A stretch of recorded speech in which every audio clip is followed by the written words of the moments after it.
Manuel Cuesta Murúa, usted acaba de ser víctima de la represión. ¿Qué pasó exactamente? Te cuento, ellos desde un día anterior, es decir, del viernes, la semana pasada, intentaban detenerme. Yo me encontraba en ese momento en casa de una activista amiga, María Mercedes Benítez Rodríguez, también miembro del Consejo. Trataron de hacerlo, les dijimos que era imposible si no traían una orden de detención, porque es lo que está estipulado en la ley. Luego se quedaron un rato, sitiaron el lugar, volvieron a subir y me citaron para el día siguiente, es decir, el sábado pasado, a que fuera a la estación de policía, a una estación de policía acá en La Habana, en Zanja, para presentarme ante un instructor penal. Como la citación venía de ellos, les dije que no iba a ir. Pero al otro día, sábado, pues efectivamente me llama por teléfono un supuesto instructor penal para que me presentara ahí bajo la premisa de que iba a ser de alguna manera instruido de algún cargo. Ahí entonces sí decidimos ir. Fuimos a la estación y llegando era toda una trampa, definitivamente. Con una violencia inusitada, no provocada, para utilizar un lenguaje actual. Me esposaron, me atacaron, me empujaron dentro de una estación de policía. Mi amiga y compatriota y compañera tuvo que dejar claro a la cantidad de gente que había ahí que no se trataba de un delincuente, porque la impresión que daban era de que habían atrapado por fin a un delincuente. Yo había ensayado un poco ese fragmento de la película Una batalla tras otra, donde Vinicio del Toro hace una danza cuando lo van a detener para Sí demostrar es. definitivamente que, pero no me dieron tiempo absolutamente a hacerlo. Me introducen en la patrulla y ahí empezaron los golpes.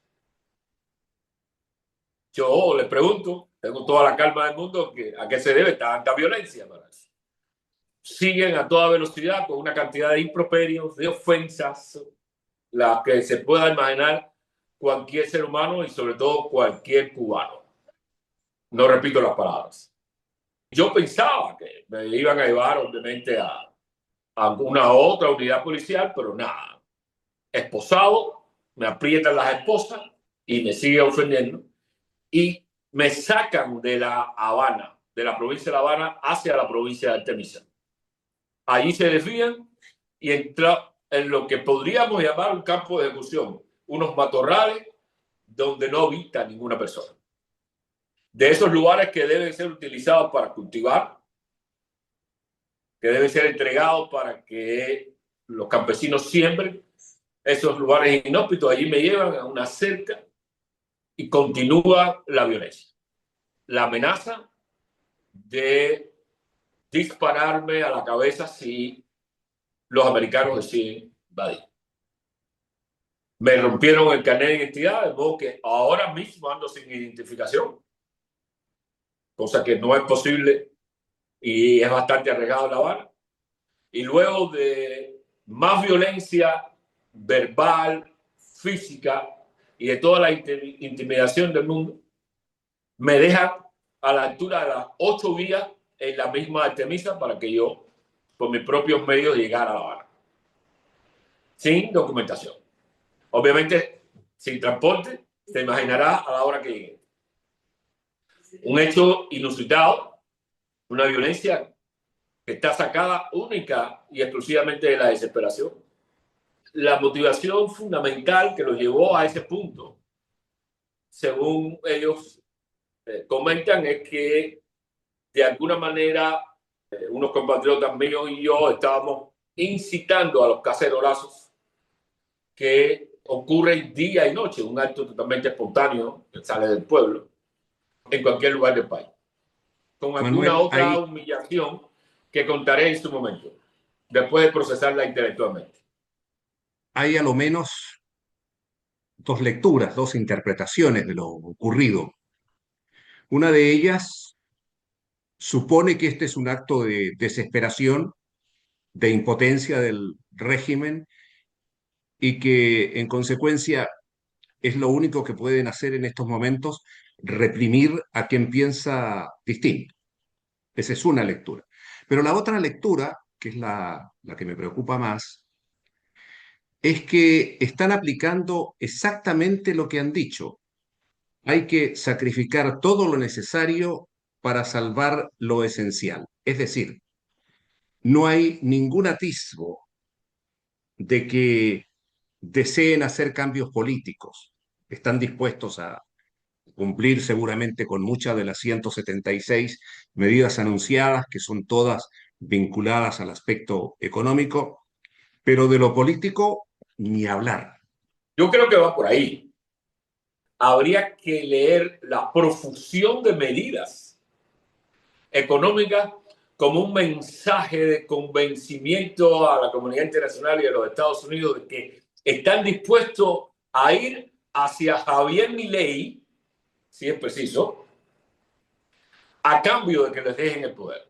Un mensaje de atracción al capital norteamericano, al capital global, para que la gente diga, miren, esta gente, este gobierno está dispuesto a crear banca privada, casas de cambio privadas, que es otro asunto. Están dispuestos a convertir toda esa propiedad estatal obsoleta en sociedades comerciales para que la gente compre acciones. Sí, podemos comprar acciones desde Rusia, China, Estados Unidos, México, Holanda. Nosotros, como personas, ni siquiera son las asociaciones. Es decir, esta gente está dispuesta a hacer todo lo que supuestamente no deberían hacer desde su propia ideología con tal de mantenerse en el poder. Por lo tanto, vamos a negociar. Sí, ese es el punto para luego no hacer reformas políticas. El proceso político, la reforma política serán por evolución. La reforma económica por ruptura, pero la política vendrá por evolución. Y yo creo que ese es el mensaje profundo que están haciendo. Porque de otra manera no tiene sentido cuando se quieren hacer reformas serias y estructurales. No se empieza por la economía, sino se empieza por la política. Se empieza por el Estado de Derecho, por la oferta de seguridad jurídica a ciudadanos e inversores, por la convocatoria a la nación y por revisar en el orden constitucional y en el orden político todo lo que genere desconfianza. Porque yo no creo que ningún inversionista serio vaya a venir aquí a fortalecer el socialismo. Vienen a obtener ganancias, no a fortalecer el socialismo. Y yo creo que por ahí va un poco el asunto para que la comunidad internacional, sobre todo entendiendo, no vamos a transar ni siquiera con gente moderada como lo que representan Cuesta Morúa y el Consejo para la Transición Democrática. Quiero decirle que independientemente del paquete este de las medidas económicas, si hay algo que me ha sorprendido particularmente, es cuando Miguel Díaz-Canel asegura que hay muchas cosas que no son culpa del exterior y que son las propias culpas. Es la primera vez, por lo menos, que yo escucho de la autoridad máxima cubana reconocer de que nosotros somos responsables de muchas de las cosas que están pasando y eso me parece que tiene un valor digno de ser analizado. Definitivamente lo creo, sí. De hecho, es la prueba de que toda la exteriorización de la culpa, esa transferencia de la culpa, no era más que un pretexto. Si tienes 176 cosas que liberar, el problema es tuyo. No es del banco. Es tuyo el problema, ¿no? Son 176 medidas, 23 ejes, es decir, son los sectores donde esas medidas van a ser aplicadas. Y está en tus manos hacerlo, está en nuestras manos hacerlo, de modo que son los Estados Unidos o es el propio gobierno cubano. Eso por ahí es interesante, hay otro dato, tiene impacto real y al mismo tiempo simbólico para fortalecer esta idea de que la responsabilidad está definitivamente reconocida en el gobierno cubano. Uno de los economistas que recuperan se llama Julio Carranza. Julio Carranza formaba parte del Centro de Estudios de América, que en la segunda mitad de los años 90 ideó un paquete de reformas también, no de este tipo, cuando aquello se pensaba todavía en la modernización del socialismo, e idearon ese paquete, hicieron unas propuestas en esta dirección, aunque no de este calado, justamente para reflotar la economía en aquel momento después de la pérdida de los subsidios soviéticos. ¿Y qué pasó con el Centro de Estudios de América? Todos fueron expulsados, separados. Hay uno de aquellos que estaba en ese grupo que se llama Haroldo Dilla, vivió en República Dominicana, vive en Chile, un intelectual sociólogo que también participó de este esfuerzo. Entonces, la recuperación de Julio Carranza es como decir, nosotros somos los culpables desde los años 90, no el embargo de los Estados Unidos. Y la comunidad internacional que se ha comprado ese discurso y esa retórica y esa justificación, ahora mismo se estará preguntando, ¿y entonces qué hicimos? Pusimos todas las canastas de la culpa en los Estados Unidos cuando ellos acaban de reconocer que son responsables del desastre económico y del colapso de la economía cubana. Durante mucho tiempo dio la impresión, y esto visto desde fuera, que aquellos que tenían una actitud, vamos a decir, radical, que no eran ni siquiera partidarios del diálogo con las autoridades cubanas, eran reprimidos con energía. Hoy día parece que las cosas han cambiado en el sentido de que a ese grupo radical le quieren sumar a los partidarios del diálogo, a los disidentes que son enemigos de la violencia, porque están más que preocupados de que la pérdida social vaya a redundar en beneficio de los necesarios cambios políticos de la isla. Así es, así es. Hubo un momento en el que algunos sectores avisoraban que en su etapa y cuando las circunstancias mejoraran, podía avisorarse una especie de pacto, de negociación, de diálogo, de transformaciones institucionales que absorbieran a todo ese sector, digamos, crítico o que tiene una posición política definida, pero desde una perspectiva de reconciliación y moderación. Pero cambia esa circunstancia ahora por un hecho fundamental, es que el gobierno ha perdido apoyo popular. Y la transferencia de los apoyos a los sectores racionales y moderados es algo con lo que ellos parece que no pueden lidiar, no pueden convivir.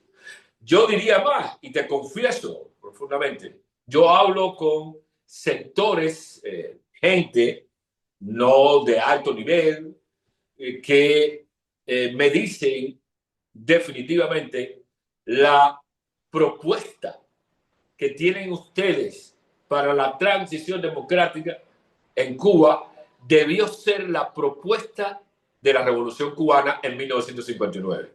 Sí me lo dicen. Gente del lado del gobierno cubano. Esto es una satisfacción en términos sociológicos importante, pero también lo es en términos políticos, porque estaría demostrando de que no hay acumulado, no hay reservas de violencia política en la sociedad cubana. Hay reservas de violencia política en la élite, en el poder, en aquellos que quieren mantener a toda costa el control y de algún modo prevalecer por encima de la sociedad cubana. Pero, obvio, el gobierno sabe perfectamente bien que ha perdido apoyos populares y que tiene que evitar a toda costa la transferencia de esos apoyos a cualesquiera otros sectores. Y los sectores más abiertos y preparados para eso son los sectores moderados, los sectores que no solo representan el Consejo para la Transición Democrática, hay otros sectores también moderados, interesantes, inteligentes, que tienen propuestas con los que intercambiamos, aunque no estén en el Consejo, y que creen que este es un gran momento para unir esfuerzos y capturar ese apoyo popular. En eso estamos trabajando. Lo he escuchado con atención en el momento que usted dijo, hay un momento en este tema de la represión que en algún momento lo voy a dar a conocer, pero necesito procesar. Yo no le pido de ninguna manera que lo cuente aquí en nuestra conversación, pero solo que me diga una cosa. Se trata de algo grave. Gravísimo. Se trata de algo gravísimo.